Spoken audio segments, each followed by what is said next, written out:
I always thought my marriage was solid. 8 years in, two wonderful daughters, a house, a stable job.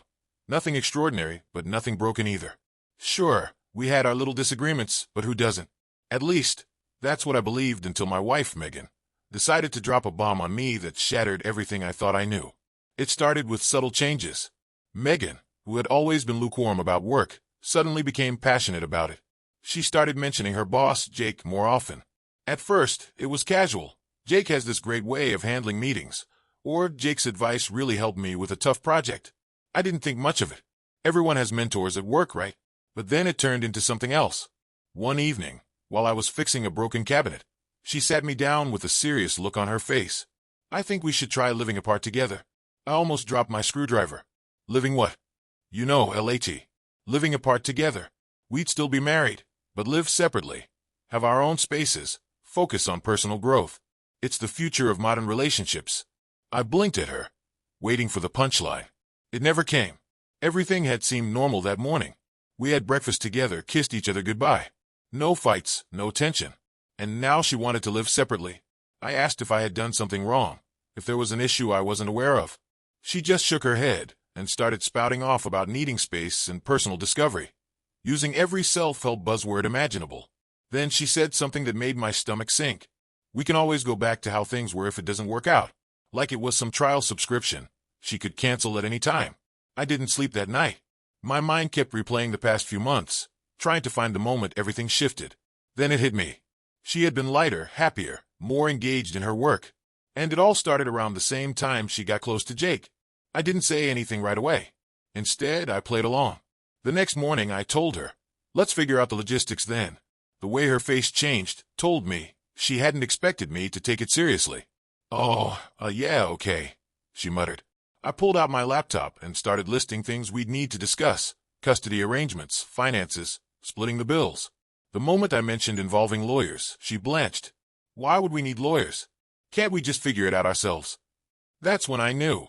She thought this was going to be a casual, easy transition where I just went along with whatever she wanted. I asked where she was planning to move. That's when she hesitated. I was looking at Oakwood Apartments. My stomach clenched. Oakwood was an upscale complex on the other side of town, far from the kids' school, and more importantly, close to Jake's neighborhood. I knew something was off, so I started digging. Turns out, my buddy Mark had a cousin who worked in leasing at Oakwood. A few quick texts later, I had confirmation. Jake lived there. I didn't confront her yet. I wanted more information, so I reached out to her sister, Lisa. She and I had always gotten along, and she had recently gone through a messy divorce. When I told her about Megan's LAT idea, her reaction was immediate. She's been asking me weird questions lately. About dating after separation. About relationships at work. That was all the confirmation I needed. Megan wasn't looking for space or personal growth. She was setting up a new life, with Jake. That night, I casually mentioned my own apartment search. I was thinking of getting a place near Lisa's neighborhood. Her head snapped up. What? That's completely the other direction from Oakwood. Yeah, I said, watching her carefully. I figured it'd be best for the kids. Her face went through a series of expressions, confusion, frustration, and then something else. Fear. She tried to play it off, saying it would be unfair to live too far apart, but the cracks were showing. I could tell she hadn't expected me to take control of the situation. I let her stew on it for a few days while I kept digging. Then, I got my hands on something even juicier. Her rental application. She had listed herself as single. Not married, but separated. Not even undecided. Just single. And her emergency contact? Not me. Not her parents. Jake. That was the final straw. I called my cousin, Matt, a lawyer. We put together a plan. The next time Megan brought up her new lifestyle choice, I hit her with a stack of papers. What's this? She asked, flipping through the pages. A legal separation agreement. You know, since you want to live apart, we might as well make it official. She paled. Wait, I thought we were just seeing how things go. We don't need to make it legal. Oh, I think we do, I said, especially since you're already planning a future with Jake. Her face went ghost white. What? That's not. I slid the rental application across the table. Explain this, then. Silence. She opened her mouth to argue, but I cut her off. You've been lying to me, to our kids, to everyone, and now you're going to deal with the consequences. Her eyes welled with tears. I never meant for it to go this far.